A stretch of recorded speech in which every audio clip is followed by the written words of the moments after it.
Masayang balita, mga Aferians, sa mga nag-aabang ng karugtong ng ibang series, ipagpaumanhin po ninyo kung naudlot panandalian ang series na inyong sinusubaybayan. Nag-prioritize kami ng mga topic dahil naibunyag na natin ang banal na pangalan at maraming nagdesisyon na magpabautismo sa tunay na pangalan.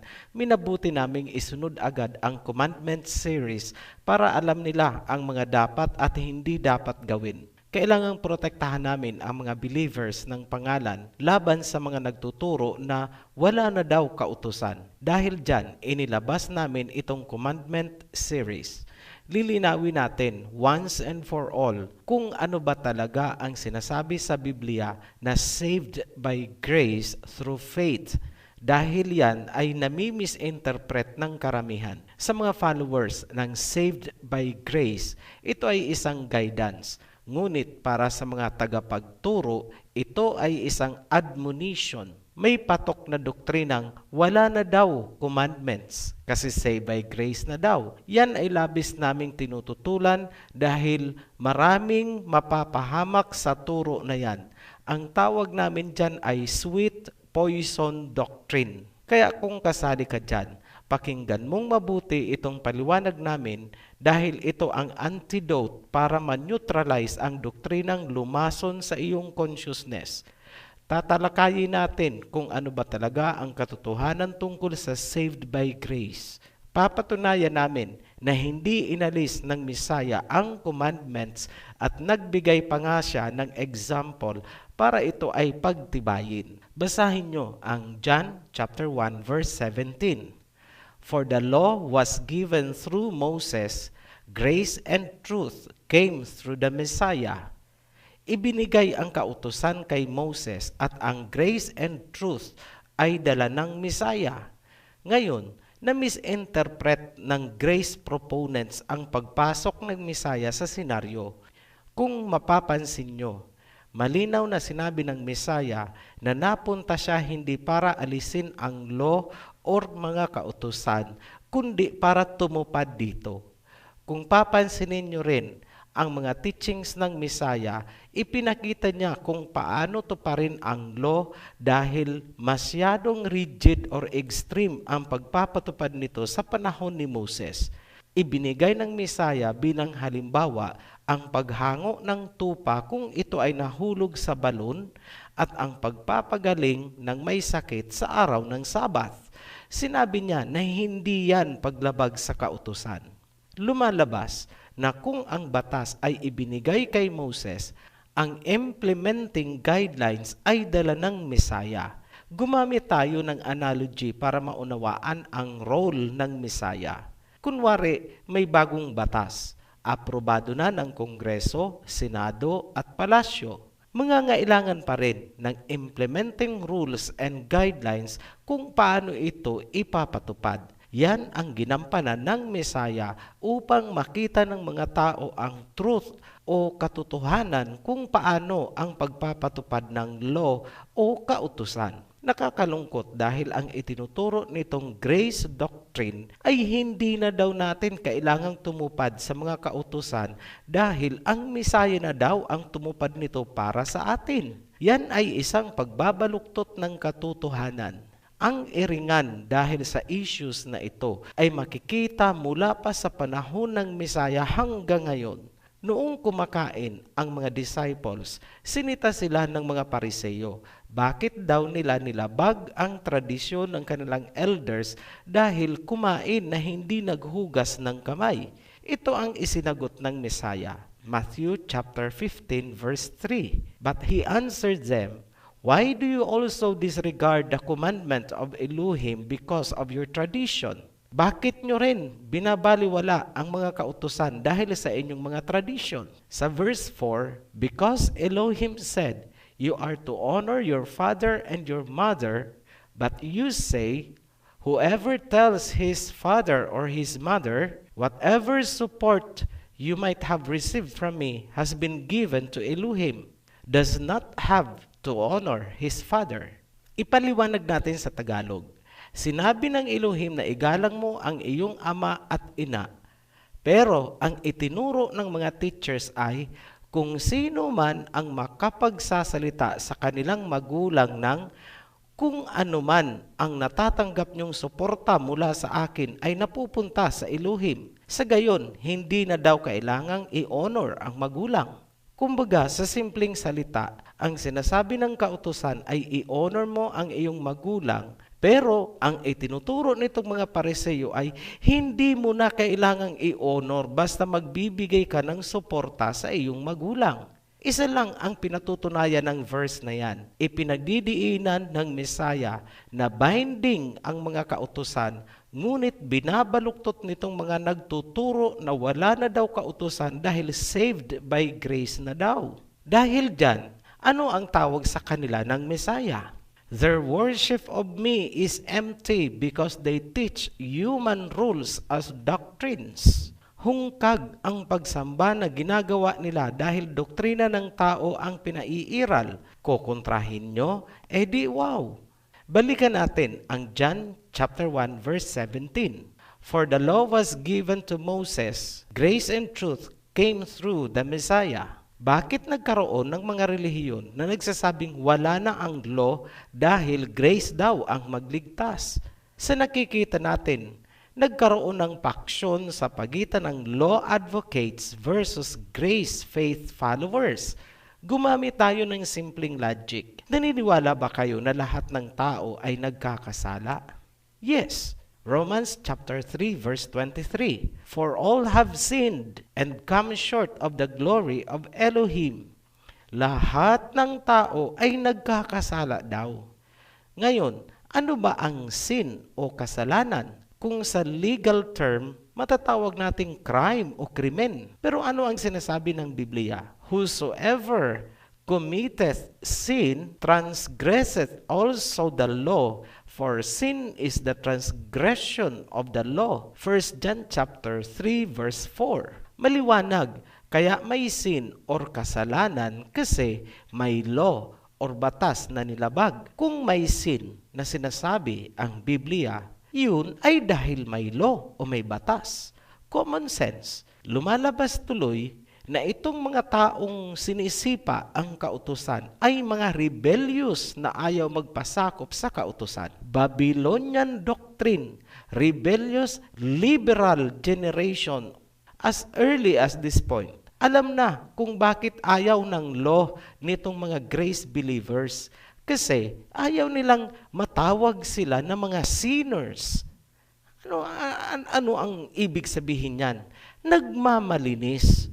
Sabi sa Bible, mga hipokrita, wala po kaming pinapangalan ng tao o particular religion. Yung doctrine po ang tinutulugsa natin dito. Kung umaalma ka, ibig sabihin, tinatanggap mo na ikaw yung hipokrita na sinasabi sa Biblia. Patunayan namin na may law na dapat sundin. Matthew chapter 5 verse 17 hanggang 20. Do not think that I have come to abolish the law or the prophets.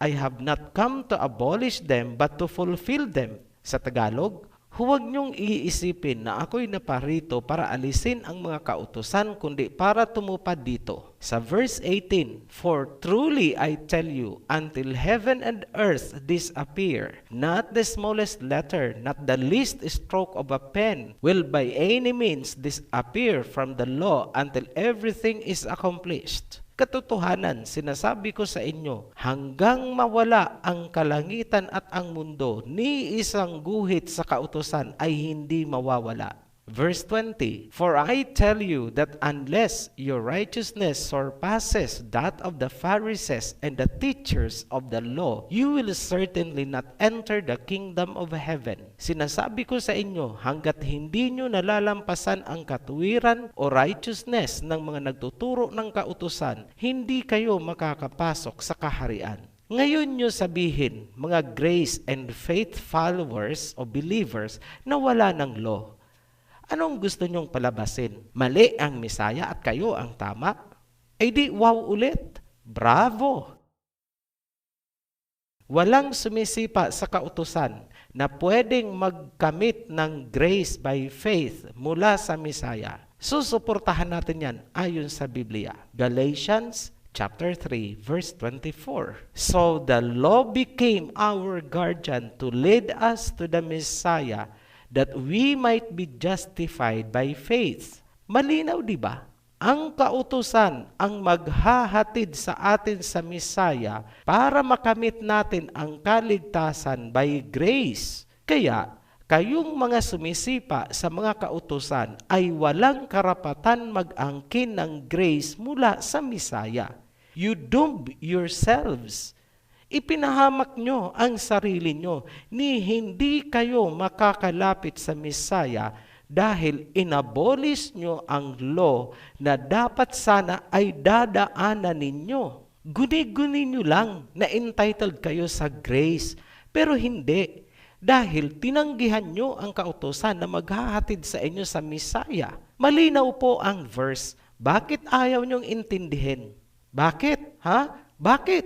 Kasi tradisyon ng Mystery Babylon Doctrine ang gusto ninyo. Sa mga nasundan ang Serpent Seed series natin, alam na this.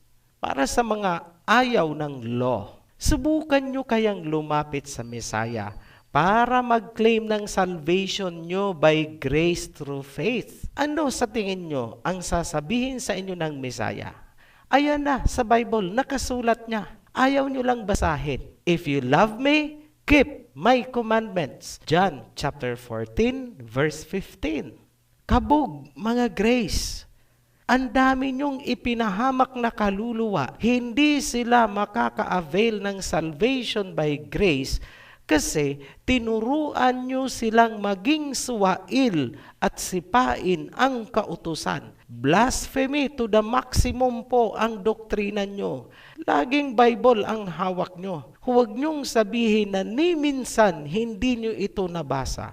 Tapos, wagas kung paasahin nyo ang mga members na sila ay pinagpala. Alam nyo ba talaga kung sino ang pinagpala or blessed? Ito pakinggan nyo. Revelation chapter 22 verse 14. Blessed are they that do His commandments, that they may have right to the tree of life and may enter in through the gates into the city. King James Version po ang basahin nyo. Dahil itong mga Good News Bible translations, pinalitan po nila yan ng blessed are they who cleanses their robes or clothings, which is a wrong translation. So ano na ngayon, mga grace proponents? Kabog ulit, sino raw ang pinagpapala? Yung mga sumusunod sa commandments. Hindi po kayo na mga ayaw ng kautusan. Entiendes? Kayong mga members, mag-isip-isip po kayo. Save your souls. Iligtas nyo na ang sarili nyo. Get out from the Babylonian religion. Hindi namin kayo inaatake. Ang Biblia ang umaatake sa inyo. Huwag nyo pong sabihin na masakit magsalita ang Ophirian. Ang Biblia ang masakit magsalita. For the word of Elohim is alive and active, sharper than any double-edged sword. It penetrates even to dividing soul and spirit, joints and marrow. It judges the thoughts and attitudes of the heart. Hebrews chapter 4 verse 12. Ayan ang salita ay matalas, tagos buto hanggang espiritu mo at kaluluwa. Huhusgahan ka.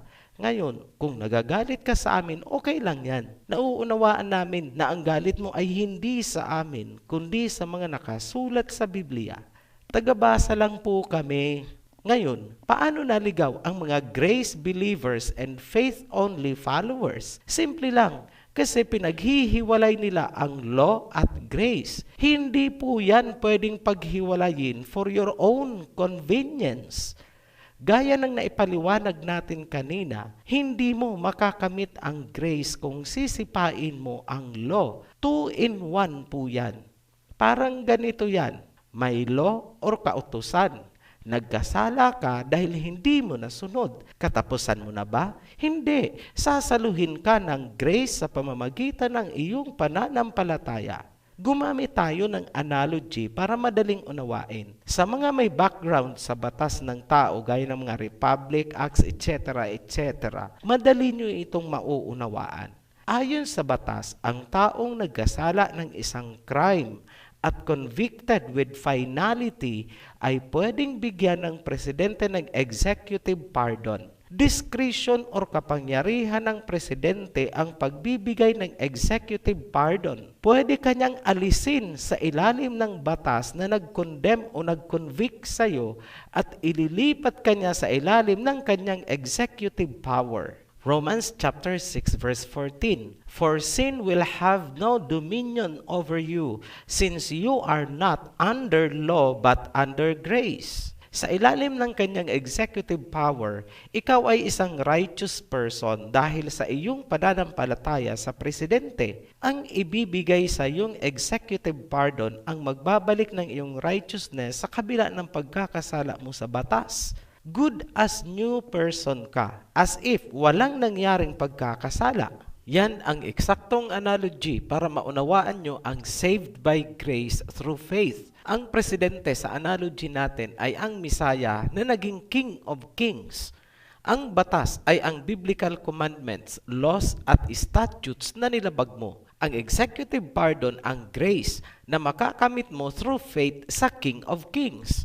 Lahat ng magkakasala sa commandments ay ipinangako ng Biblia na bibigyan ng grace dahil sa pananampalataya. Dito magkakaproblema ang mga ayaw ng kautusan. Hindi sila makakalapit sa Misaya para humingi ng grace o executive pardon. Bakit? Kasi ang kautusan na maghahatid sa kanila sa Misaya ay sinisipa nila dahil feeling nila they are above the law.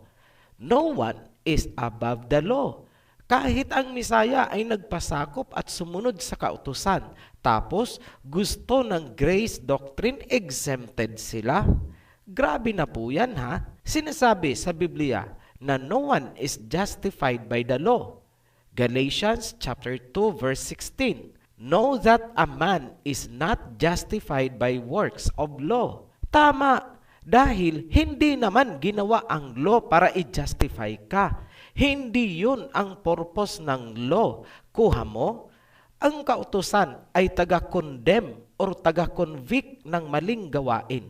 Ngunit, kung magkulang ka man at magkasala sa kautusan, bibigyan ka ng grace or pardon dahil sa pananampalataya mo sa Misaya. Pero kung in the first place, inaayawan mo ang batas or commandments, hindi ka mabibigyan ng executive pardon kahit pa may pananampalataya ka sa Misaya. Bakit?